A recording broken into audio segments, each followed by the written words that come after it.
Financial report, Congress of the People Constituency Fund. If you can please turn to that, because we will be dealing with specific items on it. The first issue that was raised, which is not in the Constitution though, is that next time the chairperson of the Constitutional Committee should be a member of the CNC as appointed by the CNC. That's pretty much straightforward. Point number 2 on the screen, I've termed it a new article because it's not in the Constitution. We've noticed that there's a number of things that we've been coming on with over the years in the Constitution previously, and that we don't find now in the current Constitution as in your booklets. We don't know where it is, but we thought it's best to just put it back in the Constitution. The first issue is that 2.1 that talks about the term of office of executive members. The members of the committee felt that there should be a distinction made between the president of the party and all other executive members of the party. In the case of the president, you will recall that in 2014, there was already a resolution made that the president must serve for a maximum of 2 terms. That clause in the Constitution, we cannot find it. So maybe it got missing with the copying and pasting. We don't know. But our members felt that it should be included again. But at the same time, as I said, a differentiation must be made between the president and the other executive members. That the other members may serve in their respective positions for a maximum of 2 consecutive terms. However, they may stand for re-election again for either the same position and or any other position within the party structures, provided that 1 term had lapsed after their last term of service. So what this means is that if you have served in 2014 and if you have served in 2019, the next term, you cannot serve as an executive member in that very same position if you have occupied it twice already. However, the 4th term, you can stand again for re-election.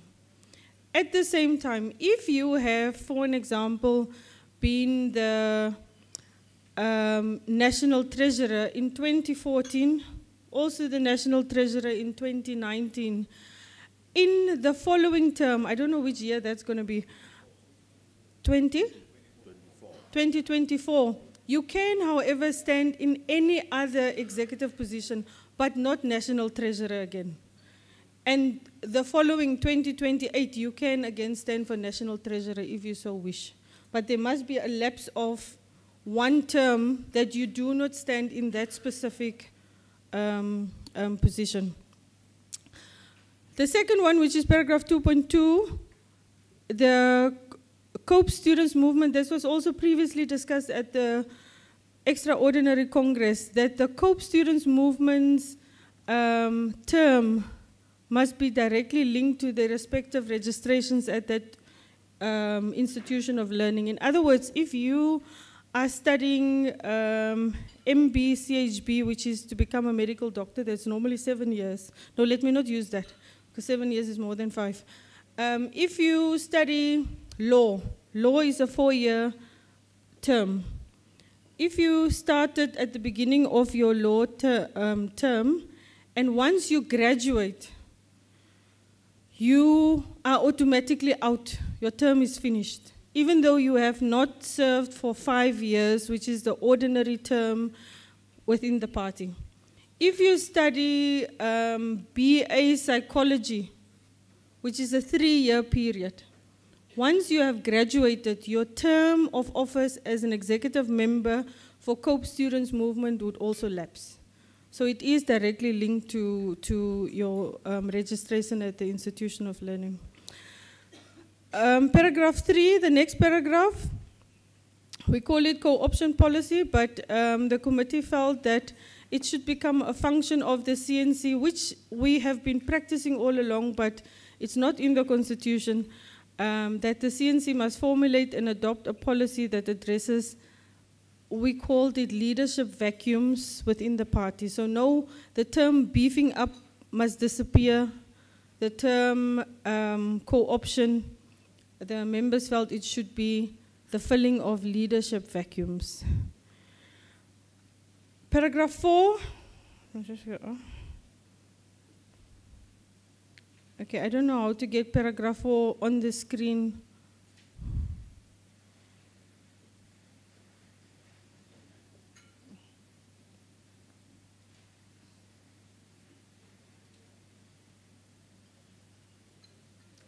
Okay, paragraph 4 is Article 7 of the Constitution. If you can all go there, it is on page 3 of the Constitution, legal responsibility of the party. The committee felt that this clause must be changed a bit. Now, the main changes are those highlighted in yellow. First change is that instead of the CNC having that decision-making powers whether we should institute legal action or not, it should be a litigation committee. And this litigation committee must be chaired by a CNC member and have representatives from all the provinces. So if you look at your Article 7.1, the recommendation is that 7.1 should, as in your constitution now, should be deleted, and it should be replaced with that paragraph 1, 1.1 and 1.2 as on the screen. But the main issue is, as I've indicated, the litigation committee instead of the CNC, consisting of a CNC member and representatives from the provinces. And then paragraph 7.2, Article 7.2 and 7.3, as in your constitution, remains the same. Okay, we're now going to paragraph 5, which is about the voting. Okay, that is Article 14 of the Constitution.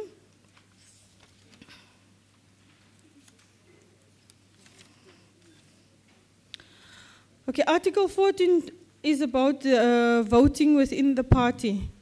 The members felt that this system of one member, one vote, we have practiced it, but we cannot find it in the Constitution, and it should be clarified that from this time onwards, we will use that system. At the same time, the clause, as in your Constitution, did not talk about the election of leaders. It only talked about the voting on resolutions. So those are the two main provisions that the committee felt should be changed, and then it will read, Article 14.1 would then read as on the screen. In other words, we bring in the issue of one member, one vote for all congresses and for all conferences, as long as you are eligible to participate in it. In other words, if you, for an example, if there's a provincial elective congress, the same can happen as now. You don't have to be a delegate attending the specific venue. As long as you're in that province and as long as you were eligible to vote for that congress, you should participate. And also for policy conferences. The next article is Article 22, the issue of motion of no confidence.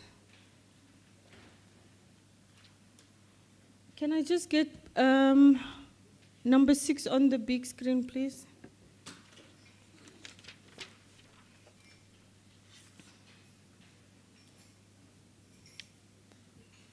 Okay. There's nothing special really about this. Also, this is in the Constitution. However, it's just the phrasing of it that the committee felt should change. If you look at your Article 22 in your Constitution, paragraphs H, I, and J talks about motion of no confidence, even though it's in 3 different paragraphs. So the recommendation was that it must become 1 paragraph.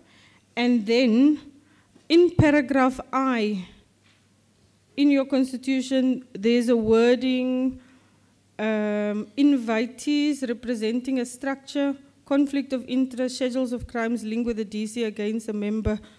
That must just be deleted. It is in the Constitution and must just be deleted. What else is there? And then the paragraph J in your Constitution will just become part of H. So there's nothing new that is being added. Paragraph 7, membership fee. In Article 25(3), subclause T, it is currently a function of the CNC, that the CNC must determine the membership fee and fee structure of the party.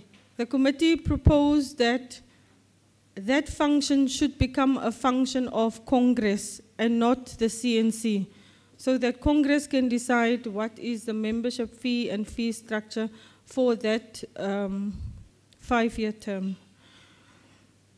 So that is something totally different and new within the Constitution. Paragraph 8, 9, and 10,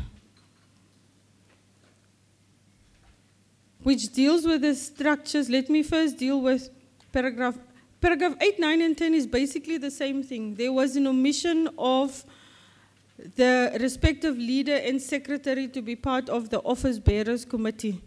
And that should be added. However, so 8, 9, and 10 is essentially the same thing.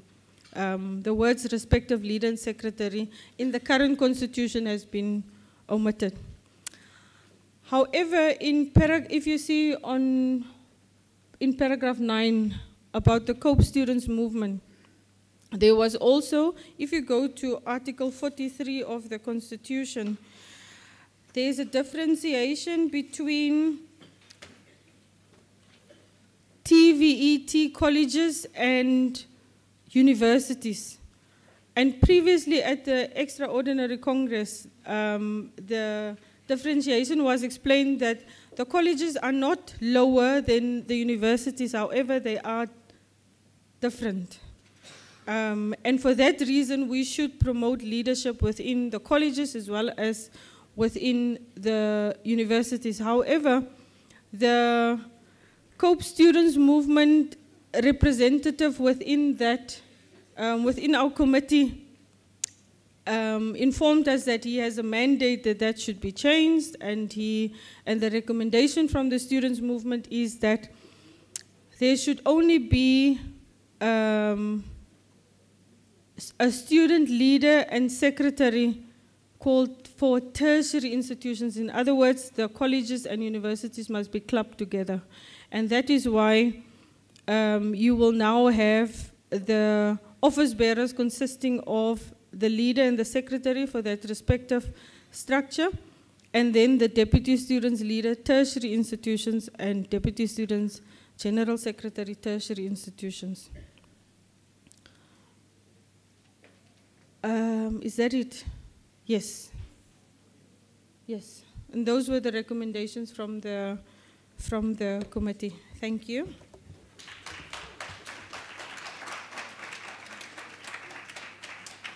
Comrade Lisa, I'm going to request you to be here. Okay. So, because I was trying to follow the sequence so that you can help me, because I need to vote now. Okay, so maybe what you can say is like voting on number 1. Yeah. 1, 2. Because I was looking at other people who are not even following their constitution. So to assist. Okay, comrades, let's first hear from the members of the committee if there's any comment that they would want to make on what has been presented. Are you happy? Yes. That's the reflection of the discussions of the committee. Thank you. Right. Now,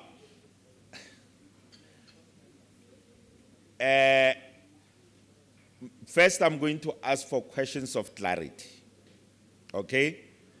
Or clarity-seeking questions. So can we have clarity-seeking questions or questions of clarity? Comrade JR, then Dennis, you'll be the third one. Comrade David, you are the second after Comrade JR. Thank you, Chairperson. On paragraph 5, if I'm not mistaken,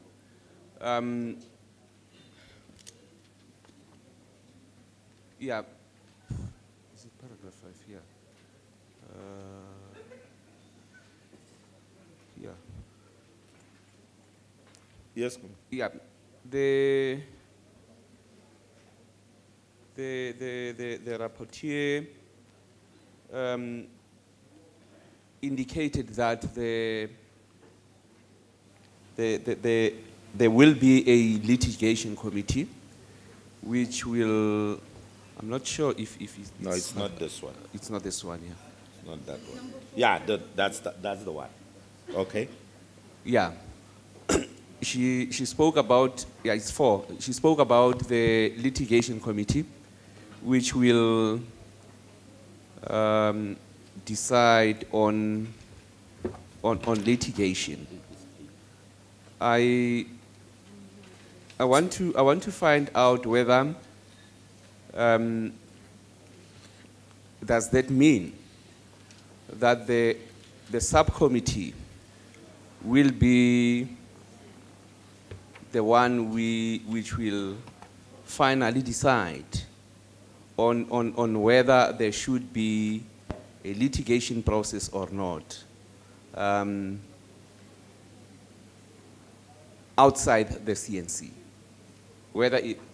Are they taking those powers from the CNC to have a final say on whether there should be litigation or not as a subcommittee? Okay. Comrade David. Okay, thank you, Chair. I've got just a few clarity-seeking questions. The first one, I don't have them in paragraphs, but it spoke about the chair of the Constitutional Committee. I think that they should become the member of the CNC. Should be appointed by. Or should be appointed by the CNC. Not okay. That should be the member. Oh, all right. No, then that's fine. The issue on the term for portfolios, 2 terms for a portfolio, then we can change on a 3rd term, and on the 4th term still. Does that apply to the portfolio of the president as well? Yeah, it says so. I'll let her respond, but what I read says so. Okay. Yeah, I would think it shouldn't apply like that president as well. So, no, you're not seeking clarity now. Oh, okay. No, I'm Now, the issue of the student movement leaders' term, that coincides with their academic calendar or whatever, when the completion. What happens after the leader leaves? Do we go to that paragraph 3 there, or that part 3 there, where we then fill a vacancy, or what happens? And what happens in a case where there's a whole lot of them?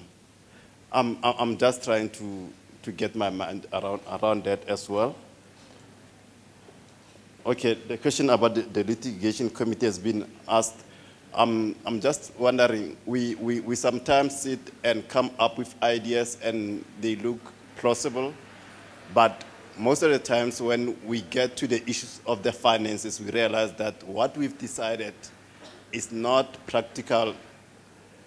So we might have to get people from all provinces to come together and make a decision. And I think sometimes that's where, as a party, we become paralyzed.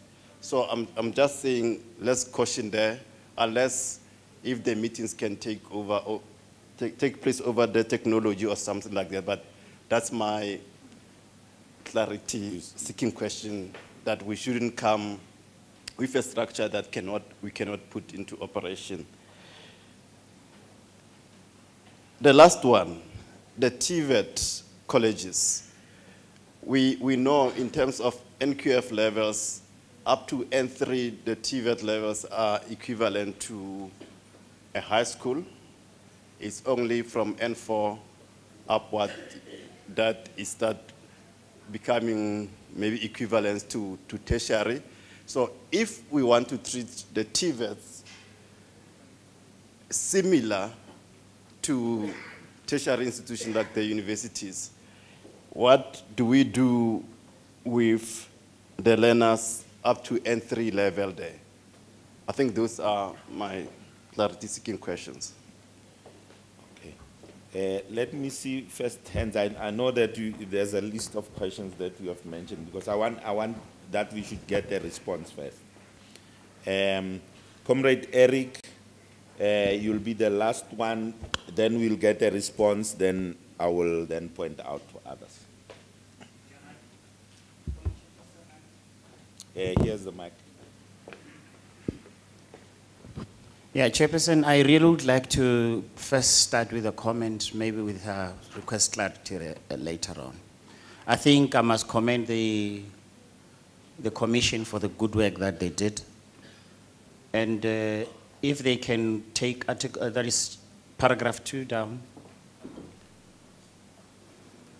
Thank you very much. If you look at 2.2, that says the term of office of executive members of COPE Students Movement is directly linked with the respective registration at the institution of learning.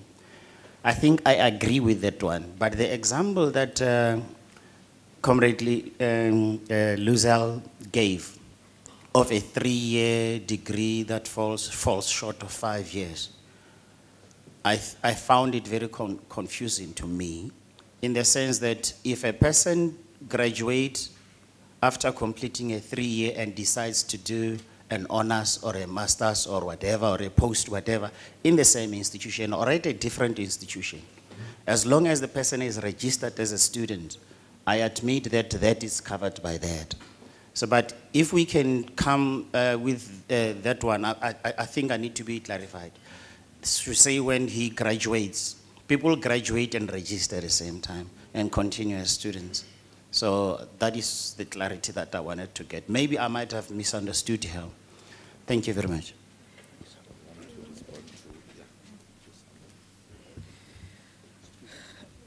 Members, my understanding of the litigation committee is that ultimately they do take over the function of the CNC. That is also my understanding. And I think that is part of the reason why there was a proposal that it should be chaired by a member of the CNC. Now, obviously, you have a right to vote whether you want it or not, but that was the recommendation. The term of office of the president, what did you ask again? You must only serve, the thinking behind that was, or the explanation was that we live in Africa, and Africa is known for having presidents in particular that refuse to vacate their positions. And it is ultimately a great achievement to become a president of a political party. Once you are the president and you were lucky enough to be elected for the second time, that's it. That's it. You can maybe make yourself available for any other position if you do want to, but not for the president. However, for the other executive members, they can do as indicated. They can stand for 2 terms. If they are elected for 2 terms in a specific position, they can be re-elected in another position in their 3rd term, and they can come back in the 4th term for their initial position. That is fine. But for the president, if it's 2 terms, it's 2 terms. Thank you very much. That is how it was explained. Student movement term of office, as long as you are registered at a tertiary institution, you can be in the executive position. But if you are not registered, you cannot serve as a student movement leader. So you can do BA psychology, and then you can decide you go to a TVT college, and now you're going to do sewing and knitting course for 6 months. It's fine, as long as you are registered and there's proof that you are registered. Filling of vacancy for the student movement, there's supposed to be somewhere in the constitution also that the different chapters must have their own constitutions. And those constitutions, I would imagine, should indicate the filling of positions. The main purpose of our constitution is just to indicate the structure and what it consists of. So I do understand the issue of the filling of vacancy. I don't know whether Comrade David in particular want to propose that should be part of it, but my understanding is that it should be in the constitutions of the different chapters. The issue of the TVET colleges, again, I can indicate if you are not happy, then we will have to vote for that. But it was indicated in the committee that there is a differentiation between, or difference between a college and a university, and that universities are more of an academic nature than the colleges, and also the levels as indicated to Comrade David. But that was a proposal from the students' movement itself, and I'm here to put it to you. Let's take another round. Okay. I'm taking another round. Yeah, there were hands that I noted there. Comrade Bula, and then Comrade Dennis, and then there was a hand here. The comrade at the back, and then the GS. Are you giving me chair? Yes. I was part of the committee chair. I'm just adding to what Comrade Leader Luzela said there, especially on Article 7, and where the question is around the question of whether the powers have now been usurped from the CNC to this litigation committee. I just want to refer that the spirit in the commission was not that, but it was taking note that we're a unitary kind of an organization, and what is actually done must be filtering through up to the other kind of structures. That power must be decentralized and not be centralized that much. And as a result, you will find that in the same article, 1.2 is saying consultation and the recommendations must be taken back to the CNC for approval. But as for the debates of the material conditions on the ground, must be reflected by those leaders that are actually doctors of the situation down there. Thank you, Chair. Thank you. Comrade Dennis?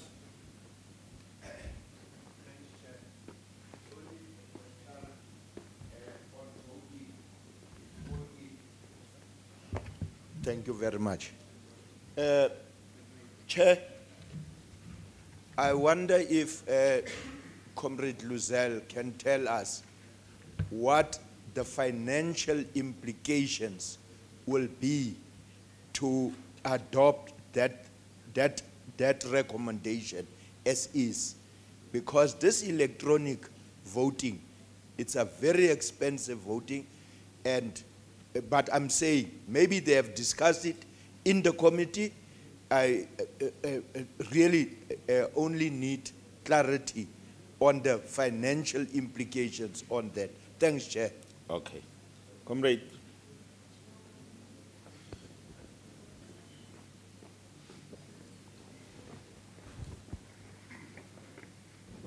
Thank you, Chair. And I think maybe what I'm going to say is addressed somewhere. But my feeling is that on the litigation committee, we should add that any member, also the member of the organization, before it decides to do a litigation, must get the approval. That is when they say the structure or the member of the organization must also get the approval. That's my feeling. The second one, to me, because the president of the party becomes a member of the organization, if it was me, I would say, if there's a unanimous feeling or decision that this person continues on the third term, I would say it's fine. That's my feeling also. Thank you. But that last one is not as, you are not asking for clarity. Yeah, no, we were looking for questions that are seeking clarity. Cheers.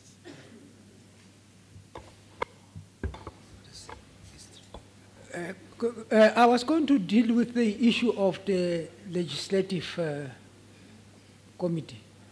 There? What do they call it? Litigation. Litigation committee, sorry. Okay.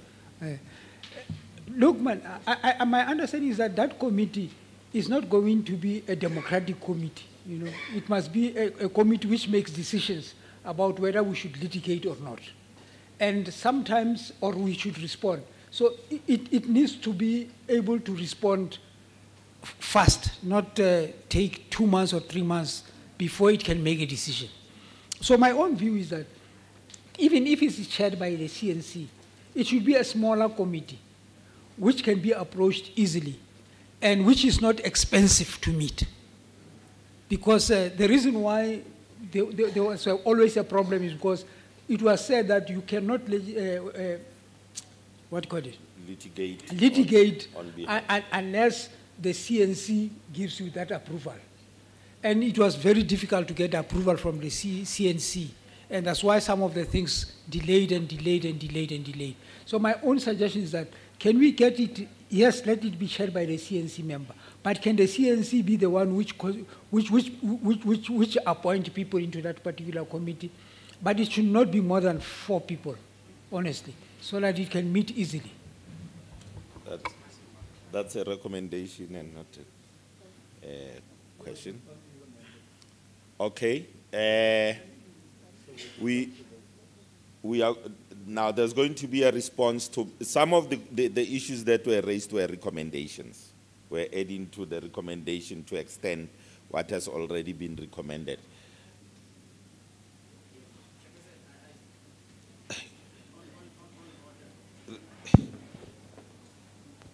Yeah, I'm tempted to say if questions of clarities are there, it looks like comrades are now coming up with proposals. I'm proposing that if there are no questions of clarity, then we can get to discussions and find amendments, because there's those that we feel that they needs to be corrected. Yeah, but you are out of order. Oh, thank you very much. Thank you. Okay. Let's give Comrade Luzel an opportunity to respond to questions that were seeking clarity.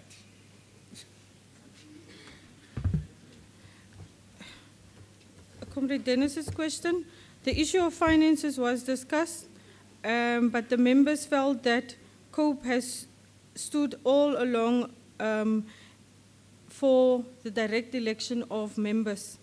And since we have now come through a Congress where our members were able to directly elect, and the election does not happen every year, it happens once in 5 years. For that reason, the issue of finances should not be an issue that time. The litigation committee, members, Article 7.1 talks about if any constitutional structure intends to litigate. So the member at the back it's not an individual that decides. It's not just, for an example, a PEC member that decides, okay, I want to go to court now in the name of COPE, and for that reason I should get the approval. That member must go to his own structure and let the CPC or the PEC resolve whether they should go to court or not, and once they have done so, they must approach the litigation committee. So it's not an individual.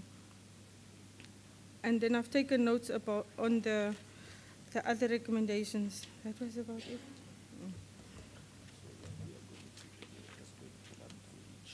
Yes. Each recommendation for. Comrades, now we are coming to voting. Ne? No, sir. We are coming to discussions on what was presented. Some people have already expressed their views, which we'll need to discuss. Okay. I apologize, members. I wanted to add the issue of the small structure for the litigation committee. In the previous constitution, it was the CEC. And the reason why it was the CEC, because first of all, it's the highest administrative body, but it's a much smaller committee instead of the CNC. Then it was the members of COPE at the Extraordinary Congress that decided it should be the CNC and no longer the CEC. So now the third change is now it should no longer be the CNC, it's now a litigation committee. So I'm just saying we have been at the smaller committee, which was the CEC. Thank you. Comrade Eric, your hand was up first. And then no, but comrade, you can't raise a hand for somebody else. You raise a hand, and when I look at you now, you point someone. No. No, man. Is it you who wants to speak? Okay. Do you have two hands? You only have one hand. Then I understand why you had to use somebody else's hand. Because then I understand. So that would be two. Any other person? None. Closed there. Comrade Eric. Thank you very much, Comrade Chairperson. The issue of litigation committee, I would like to concur with Comrade Papi that we need something that will be very efficient. To an extent that they may not even sit, they can communicate electronically, send each other documents, and then be able to send, because sometimes documents, when they are served, strategically people who wants to win the case, I've seen it in Limpopo, they'll serve you very late, to an extent that you don't even have a time to find an attorney.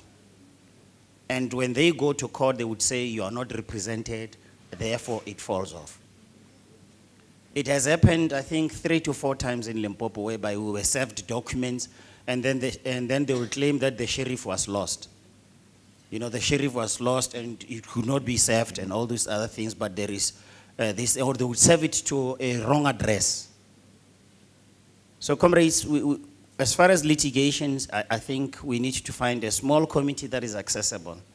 And I, for one, don't think the CNC can do it. And if it has been done by the CNC during the extraordinary committee, it does not have powers that we have. We have powers to turn over any proposal that we feel that it is not in line or it cannot be effective. So we are the bigger Congress than those that we have. Everything that was discussed in the extraordinary or the policy Congress, it was a special one because it was looking on the issues of changing the constitution in order to come up with this elective Congress. So that is what I'm saying. I'm therefore proposing, based on this, if we go the litigation route, it should be a committee that is going to be there, but I have a problem with that because the CEC must be on top of its game. So we'll have a litigation committee without the knowledge of the CEC. Therefore, we are rendering our CEC inactive. And we are taking powers from the CEC, which the CEC constitutionally, it is the body that ensures that implementation or administration of the party is done, which is the CNC, that CNC sent them to do. So now I would go to an extent of saying, I propose that the CEC should take over this responsibility of litigation. Because I've seen it when Limpopo was done to say it is effective. On the second one of the president only occupying it 2 terms, and then from there he's not, but Comrade Papi serving 2 terms and given 5 years, and after 5 years, Comrade Papi can be the GS again. I think there is inconsistency. We are a party that needs to be consistent. If Comrade, my proposal will be, if the GS served for 2 consecutive terms, he cannot in any way go back to the position of a GS. He can contest in the executive for any other position other than being the GS. I'm just giving that example of a GS. And even the treasurer can do so. The treasurer cannot contest, cannot hold office for 2 consecutive years, pause for 1 year, for 1 term, and then go back into the National Treasury. So I would propose that as far as that is concerned, we must be consistent ourselves. And the last one that I would like to propose is that the president cannot serve at the highest position and therefore come and contest for any other position that is lower than the presidency. It's a sort of demotion of some sort and disrespect to the president. So I am therefore recommending that the president, after serving as a president 2 consecutive terms, the comrades must be given a license to attend CNC matters as ex officio, as an ex officio. And the person must be advised to form part of the Council of Elders and lead the Council of Elders, or participate in the Council of Elders to make sure that, we become ethical. I pause, Chairperson. Thank you.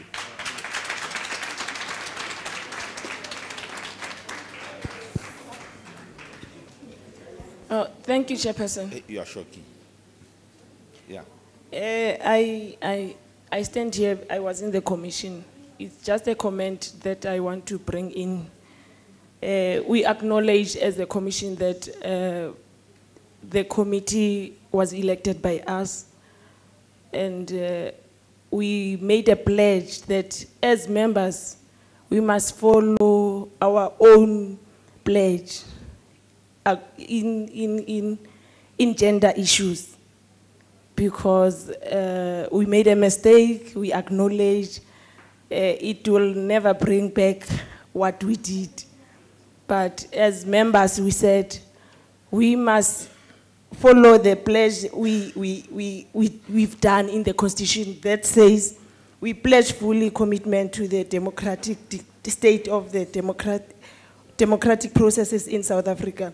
To foster democratic culture, COPE will abide fully with the international democratic principle and processes that make our party more representative, stating that women are not part of any top 5 or top 10 committee.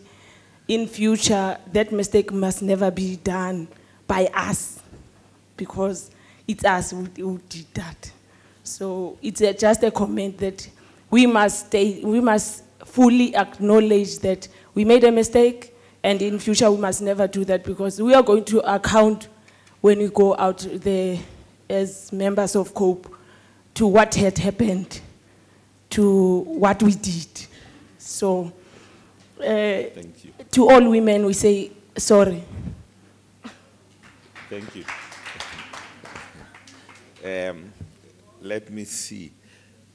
Comrades, I don't know whether you have, because when I asked for hands, there were no hands, and I said we close. Now I see hands. No. There was a chance for the members of the committee to make their comments. You can't come now when people speak and then you say, no, we are members of the committee, now we want to comment.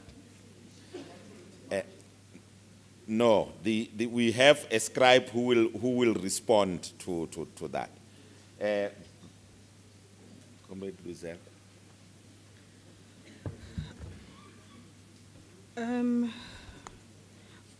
With regards to the litigation committee, I take note about the recommendation that it should be the CEC instead of a litigation committee. And once we get there, if everybody is in agreement with, well, the first thing is that we should vote for, should it be a litigation committee as described on the screen, or should it be the CEC? So we can make that one vote, and thereafter, whether we're in agreement with that. The term of office, about the consistency to all executive members, this was raised in the committee. Unfortunately, not everybody felt like that. I do take note of that. A question that I in particular posed was that if you become the general secretary of the party and you are 20 years old, and 5 years down the line, you become elected again. So you're 25 years old. I'm just making an example. The next term, when you now become 30, you cannot stand for that position. But if you are 40 and 45 and 60, because you stood in that position already twice when you were 20 years old, does that now mean that you are disqualified? So we were discussing these kind of things, and because we don't necessarily have all the answers, we thought of being as close to the national constitution as possible. At the same time, the national constitution only talk about the president and the consecutive period terms of office for that. The issue of the president, we have separated that, the term of office, to the life after being the president. And we did not necessarily discuss the life after that, because what we have said was the structure of, for example, the CNC can always include him. And if that structure in the current format does not indicate that, then we can add it. But the life of the president after him becoming the president has nothing to do with the term of office being the 2 consecutive terms. The issue of gender, members, there were a lot of things that were discussed in the committee that I did not raise here, because as we discussed it, we found answers to it, and there was no need to either change the constitution or bring in any amendments to it. The issue of gender came about because some of the members felt that in 2014, when we had the election of the CNC members, and not all of us can recall really what happened, it was 5 years ago. Some of the members claim that when the votes were announced, it was in terms of woman A receiving the highest votes in terms of women, and therefore that woman is the first woman coming in the CNC. And also there was that issue of zebra. Now, when we came to this election yesterday, it was plainly in terms of numbers and not in terms of gender.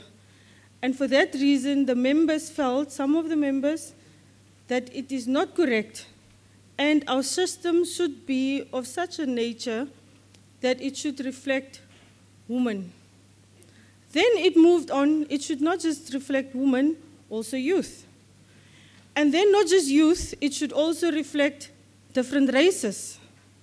And we come up ultimately with, if you look at the preamble of COPE, which is on page 2 of the Constitution, it says, and it's the last paragraph of that preamble, it says, we pledge, we as members of COPE, all of us, we pledge full commitment to a democratic state and to democratic processes in South Africa. To foster this democratic culture, COPE will abide fully by internal democratic principles and processes that make our party more representative and inclusive by giving effect to gender equality and greater youth representation. So what we have agreed then in the committee is the issue of gender and youth representation, amongst others, is already in the Constitution. We don't want to change that. It is a matter of implementation, and it's a matter of the CNC coming up as already in the Constitution with terms of reference when it comes to elections. How are we going to run elections to make sure that at the end of the day, it is a true reflection of society and also the membership of the party? But that is already covered in the Constitution, so there was no need for me to bring about that issue. So I'm just explaining it, but it was a very emotive issue. Now, comrades, we are going to vote, right? Comrade? Yeah, I see you have raised your hand. I want to hear because I want us to move to voting. Wow. What is it? Is it a question? You want to clarify what?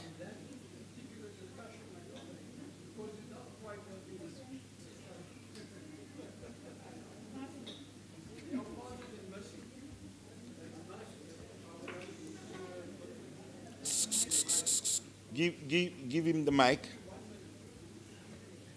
The point is, comrade, that what was noted says that we are not doing work on the ground to bring about any of the changes that we need to do. So that was a reflection, it was just a reflection that what we observed meant that we have to work harder to conscientize our people, both our membership and society, that these paternalistic tendencies in society, that we must educate them there. That is the reflection of what the voting showed us. Okay, all right. Comrades, you still remember what to do with this, né? And how you are going to do it. So Comrade Luzel will take us per each now that, you know, and then we then, I'll call for a vote. Are you voting already? Yeah. I made some proposals, Comrade Chairperson. And I would humbly request if we could vote separately on the proposals that I have made. Sorry, I have made proposals. I think it is three proposals. I would like us to isolate this, as Comrade Luzel has suggested. For example, on the CEC and the litigation committee, that we formulate questions, people should vote against what I proposed and what the committee has, so that we can know which one is the Congress taking. And I've made a proposal again on the member who served in a particular position for 2 consecutive terms, that the person may not serve in that term again, but may serve in other terms within that particular executive. And then the last one is, I'm requesting that the president who served 2 consecutive terms should not contest for other positions. Should not contest for any other position, but may attend a CNC as an ex officio. It be a constitutional matter. Those are the 3 things that I would like to put for a vote if the committee, if the Congress so agree. Okay. Can we then agree to deal with those first? So that then once we have agreed on them, you don't need to repeat them. Okay? Is it fine? Okay. So on the first issue, Comrade Eric, there's a recommendation around the issue of the litigation committee.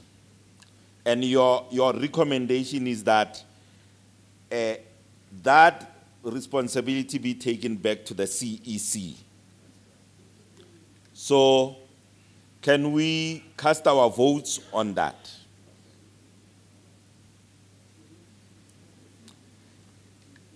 You remember what you do, ne? As indicated there. Oh, sorry.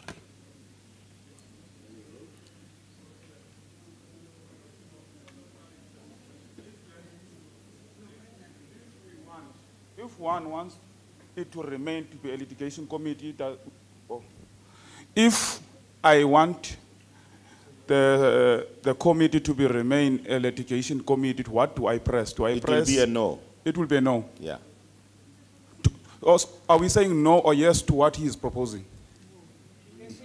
You can say yes or no. On what he's proposing? On what he's proposing. Okay, thank you, Chair. Or abstain. Chair, on the question of declarations or recommendations, it's a matter of scale of convenience.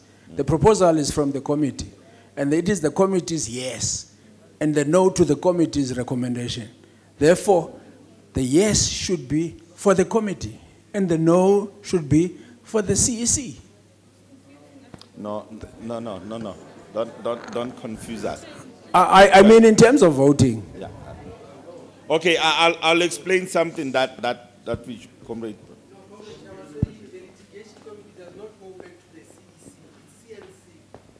Immediately put CEC, it's a new change now. In the constitution, it's CNC. No. Comrades, let's start here. If you have listened to the discussions as to how we have come to be where we are and the recommendation, it was said, and I remember hearing a comment when somebody said, the extraordinary Congress took that decision, but now we are here at the Congress, and now we are taking this decision, if I heard correctly. So what is there is that, and I'm responding to you also, Comrade Bula. Yeah. Comrades, can I have your attention because we will go back to this issue. There's a recommendation. There's a recommendation to the proposal of the committee, whichever way, but it's a recommendation to what is proposed by the committee, right? Now, what we're supposed to do, and this is what I want to put as a proposal, because it's a recommendation at first, we need first to get a seconder to that. I'm separating it from the committee now, right? So,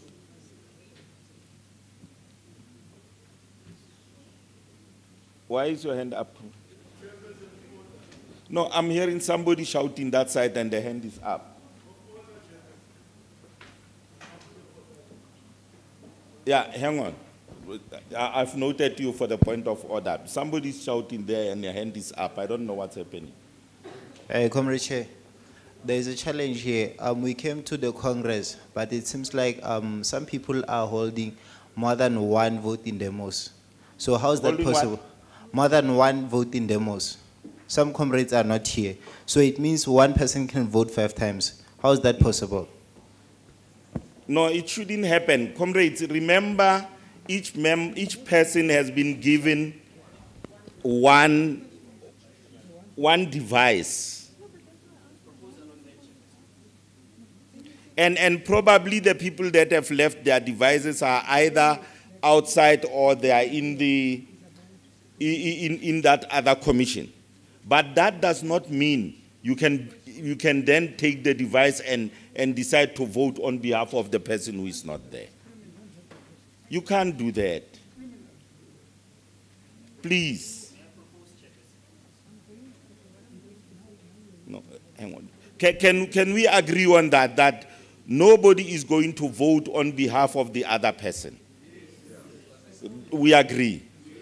Please. No.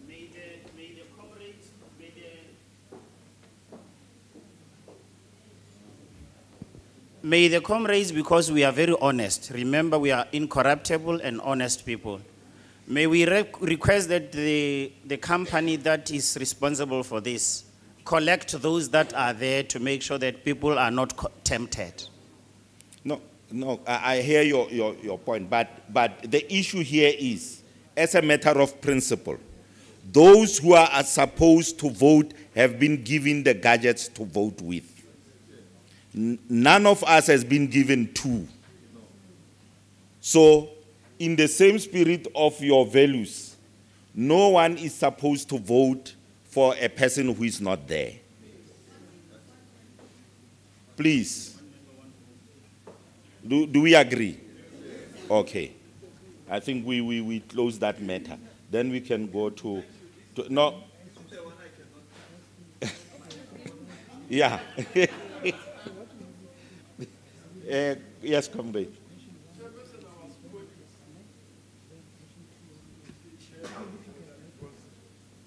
We opened for the vote for the proposal that made by Comrade Mohlapamasi, but after that, when we have already started to vote, then you wanted to get the support thereof from the floor. Therefore, then it becomes a confusion. So that's why I was calling the chairperson to order. Okay, maybe let me explain why I was doing that. Okay. Comrade Mohlapamasi has given a proposal, which before we can vote for it to be an adopted position, we need to get a seconder to that. We need to second the proposal. Maybe there's a different view. He proposed. Let me give an example. There was a proposal from the commission. That's why I was saying let's separate these two. He has made 3 proposals, which were not seconded. No, that's why I have suspended the voting. That's why I was going back there. To say, at first, he has made proposals. We are still going to vote. But he has made proposals. No, don't influence him.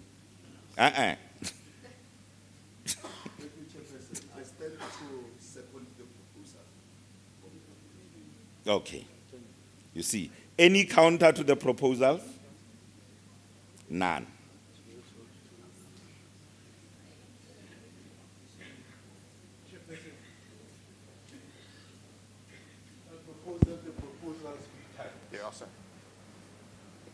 Okay.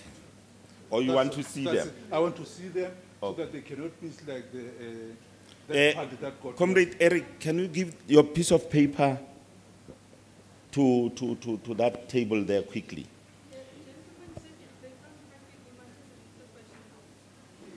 Okay. Comrade Eric, can you read? I don't know if your handwriting is legible. It's not legible.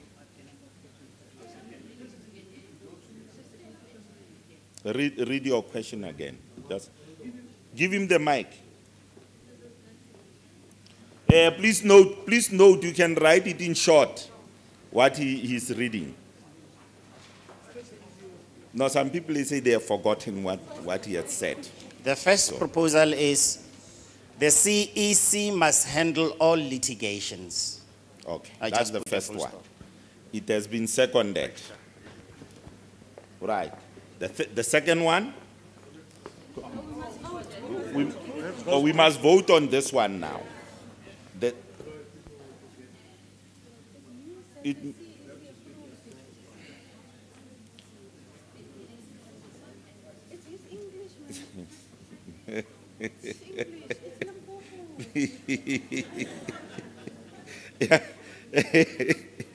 Okay, now we must vote on this one. Please don't listen to it's a conversation. Somebody, they're talking about the language from Limpopo and the language inside the country. Okay. So now we are opening the voting. Remember what that meant. 1, 2, 3, It's ABC.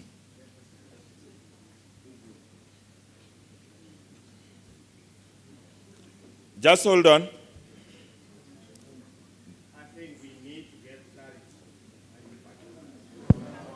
Allow me to put my point before you howl. Note what the secretary has said, what happened in the past. The committees, when there's a litigation, it took long to be handled. So the committee that we are putting in place must be easily accessible to deal with, to dispose of matters as soon as they can.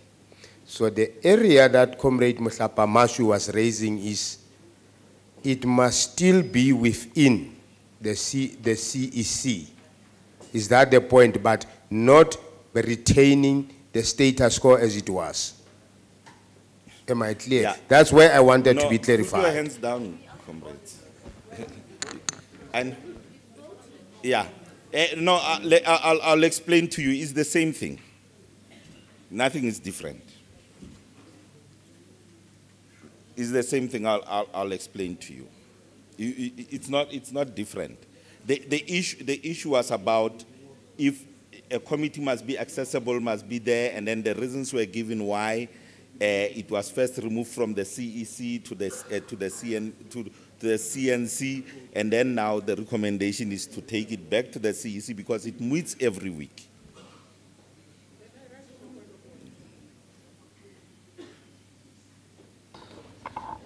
Comrades, Congress is at a point of voting. There can't be clarity on that issue. Because the comrade's comment is out of order because we are now voting. Comrade Mohlapa Maswi has read what he wants us to vote on. So we have got to say yes, no, or abstain. You can't get clarity more than that. Right. It's going 1, 2, 3 to vote. Yeah. Closed. What is here, Anna? I know you are watching that thing. Don't watch that thing. I'm saying obviously we need to close.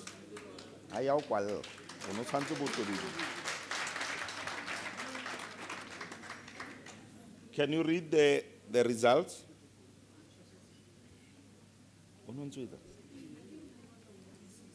Okay, we're sitting with 70 votes for A at 73.7%, 19 votes for B at 20%, 6 votes for C abstain at 6.3%.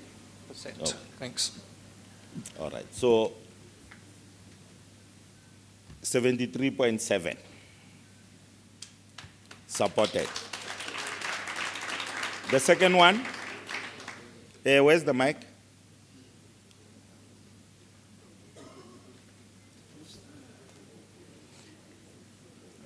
A person who served in a particular position in an executive committee for 2 consecutive years may not serve in that position anymore, but may serve in any other position other than the position he served in.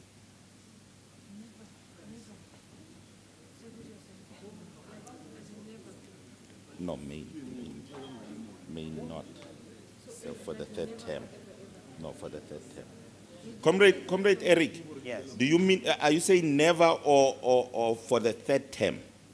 The proposal by the commission says the person who served in, for example, the GS position may serve in the GS position for 2 consecutive terms and wait for a waiver of, say, 1 term. And after that term, may go back and serve as a GS. That is what the proposal says. That's not what I understood. Members, let me explain again. All executive members, remember it's also in the provinces and on the municipal level, all executive members, if you serve in, for example, a general secretary term 1, you can be elected again for General Secretary In term two. 2.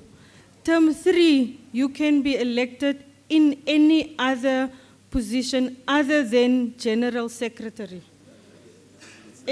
Term 4 and thereafter, you can serve again if they so choose and elect to be General Secretary. So in other words, it's just that your term 3, that you cannot be in the same position, but you can now become chairperson, you can be treasurer, you can be an additional member, you can be anything, just not General Secretary.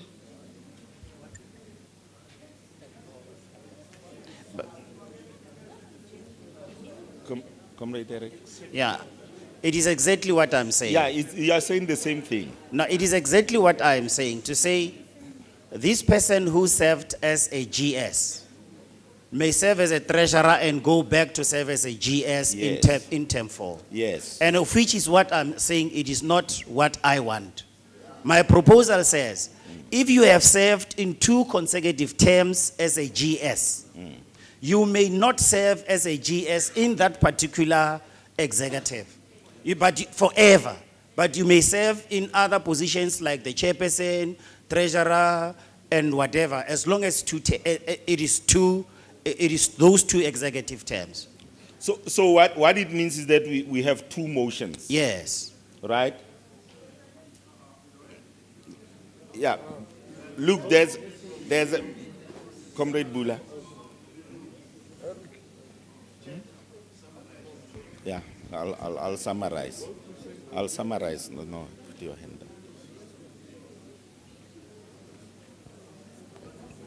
Comrade Chair, it's a pity that we are now opening another commission, which is good. That's what our plenary should do.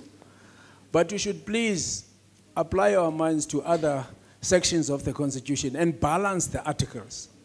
Because every member of COPE has his own rights to be voted to. Now we are actually regulating just a continuous consecutive kind of representation. But you can't say he cannot forever, because read it with membership rights. Thank you, sir. No.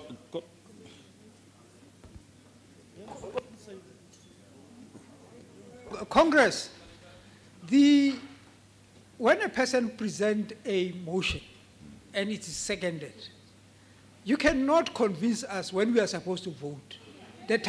When I vote, I'm voting yes or no. So when the time is for me to vote, don't try to motivate your own view. The position has been put. Give me the right to vote, please. Yes. Let us not reopen things, issues when we are supposed to vote.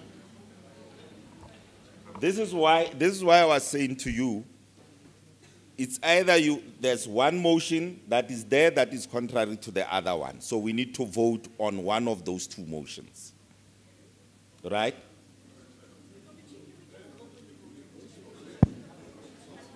I don't know why we have other hands now.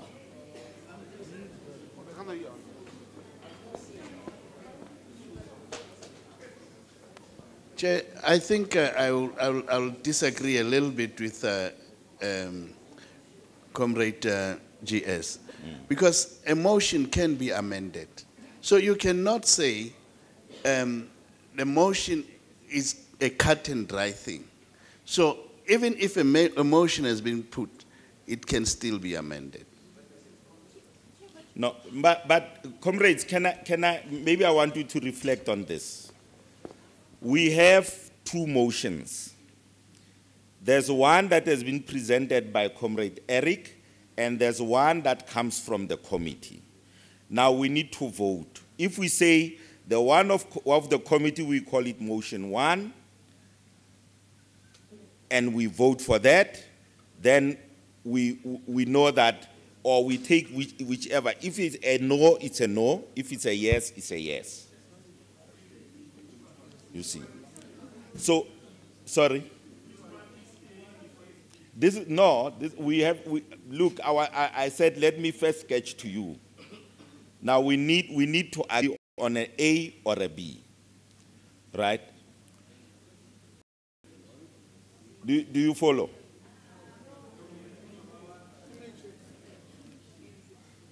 President. Comrades, what is so difficult really? Because we've given two choices. Do we want a person after serving 2 terms not to serve for the 3rd term? Do we want that or not? We can vote to say if a person has served 2 terms in a particular portfolio, he may not serve for the 3rd one. That's all. Yeah. Comrade, what Comrade Eric is saying, no, please, let me just, listen please. What Comrade Eric is saying, if anybody has served 2 terms in a particular portfolio, let them not immediately serve in the 3rd term in that portfolio again.